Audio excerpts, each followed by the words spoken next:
लेह में 24 सितंबर को हुए हिंसक प्रदर्शन ने अब राजनीति को और गर्मा दिया है। बीजेपी ने कांग्रेस और अन्य विपक्षी दलों पर हिंसा भड़काने का आरोप लगाया, जबकि कांग्रेस ने केंद्र और बीजेपी पर जिम्मेदारी डालते हुए पलटवार किया है। आइए आपको दिखाते हैं लेह की राजनीति में उठे बयानों और आरोप प्रत्यारोप की पूरी कहानी।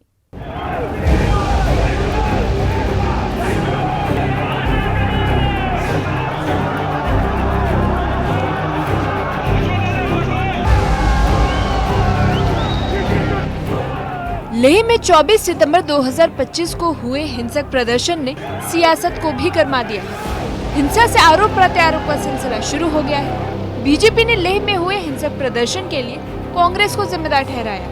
पार्टी के नेता मोहम्मद हसन पाशा ने कहा कि कांग्रेस ने बार बार लद्दाख की जनता के साथ विश्वासघात किया है। उन्होंने मांग की कि कांग्रेस को कारगिल डेमोक्रेटिक अलायंस से तुरंत निष्कासित किया जाए और गृह मंत्रालय इस पर सख्त कार्रवाई करे। एमएचए की तरफ से नोटिफिकेशन भी आया कि 6 तारीख को हम बातचीत के लिए तैयार हैं। हमने इनविटेशंस भी उनको दे दिया।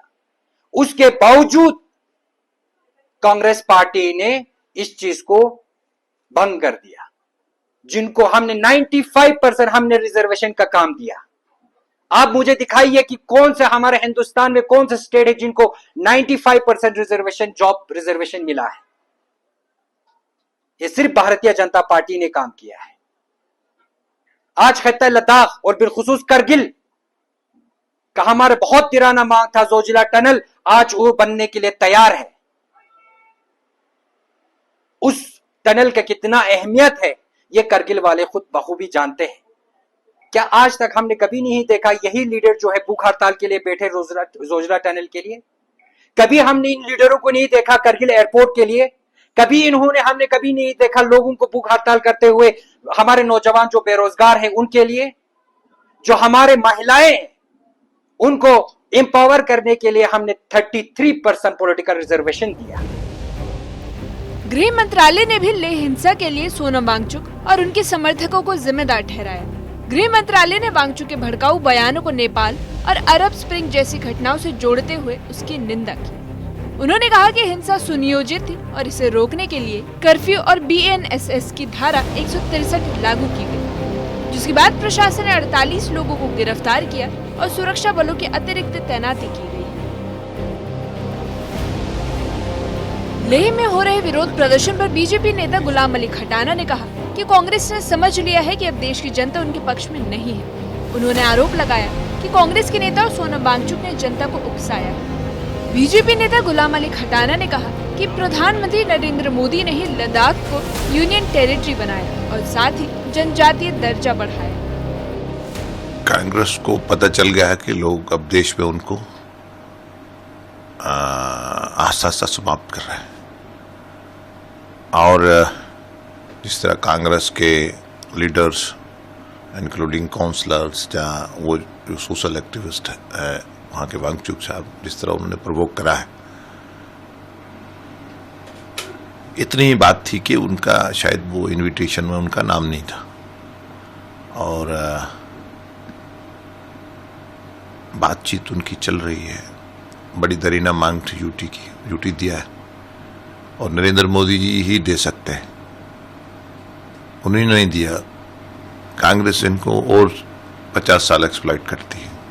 इन्होंने एक्सप्लॉइट करा, कभी जम्मू को कश्मीर से, कभी जम्मू कश्मीर को लद्दाख से लड़वाया, कभी रीजनल डिवाइड करा, कभी गुजर, कभी पहाड़ी। तो ये देश के वज़ीर-ए-आज़म नरेंद्र मोदी जी ही ये डिसीजन ले सकते हैं। होम मिनिस्टर साहब लगातार इनसे बात करते हैं।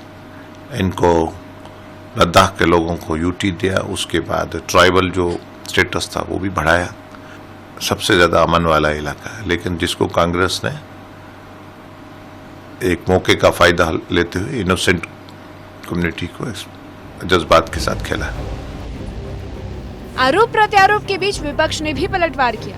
कांग्रेस सांसद प्रमोद तिवारी ने कहा कि पीएम मोदी पूरी तरह से असफल रहे। शांतिपूर्ण लद्दाख में आग लग गई और ये संवेदनशील इलाका है। जम्मू कश्मीर और लद्दाख के लोगों के मौलिक अधिकारों को बीजेपी ने छीना है, जिसकी वजह से स्थिति और बिगड़ गई। मैं सबसे पहली अपील करता हूँ कि लद्दाख के लोगों से वहाँ अमन हो, चैन हो, शांति हो।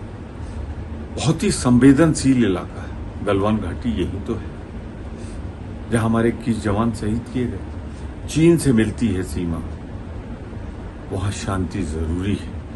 पर ये घटिया आदतों से बाज आए भाजपा। अपनी असफलता नहीं बताएंगे कि केंद्र की सरकार है आपकी, केंद्र शासित है, वहां आप नियंत्रण नहीं कर पाए।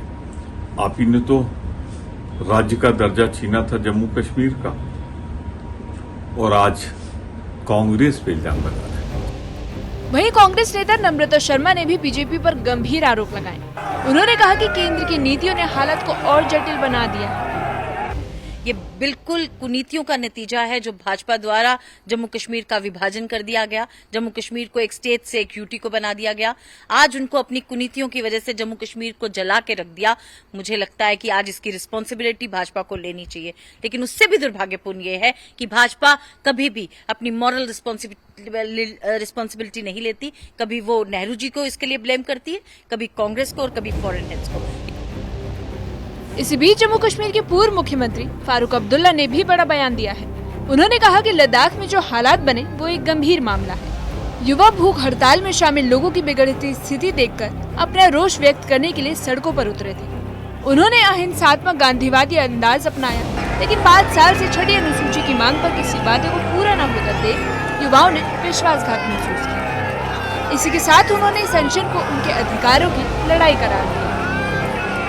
बहुत ही गंभीर मसला है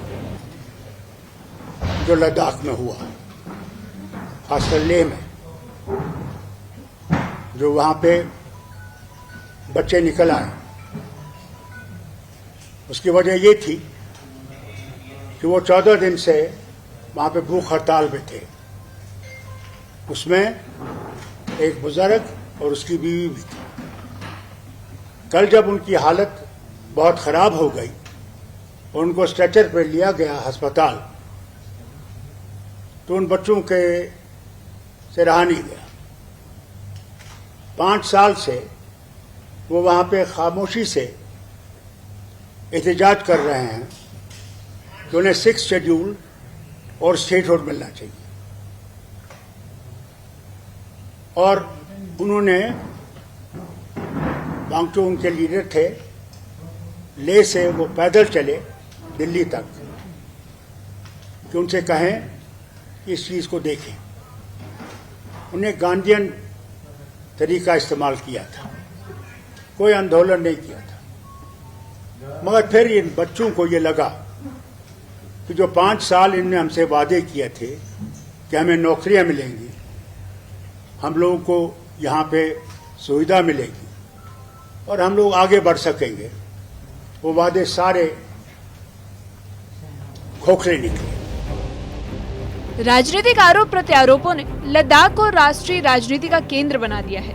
लेह और कारगिल में कर्फ्यू और सख्ती बरकरार है, इंटरनेट सेवाएं सीमित है और सुरक्षा बल सड़कों पर नजर बनाए हुए हैं। विपक्ष और केंद्र के बीच बयानबाजी का यह दौर स्थानीय प्रशासन के लिए चुनौती पेश कर रहा है। जिला कारगिल में 163 CNSS नाफिज किया गया है, लिहाजा इस हुक्म के रूप से 4 या 4 से ज्यादा लोगों का जमा होना मना है। बीजेपी और कांग्रेस के बीच आरोप प्रत्यारोप ने लद्दाख को राष्ट्रीय राजनीति के केंद्र में ला दिया है। हालात फिलहाल नियंत्रण में है, लेकिन माहौल तनावपूर्ण है। गिरफ्तारी और सुरक्षा उपायों के बावजूद प्रदर्शनकारियों की नाराजगी और राजनीतिक बयानबाजी ने स्थिति को जटिल बना दिया है। Bureau report, news 18।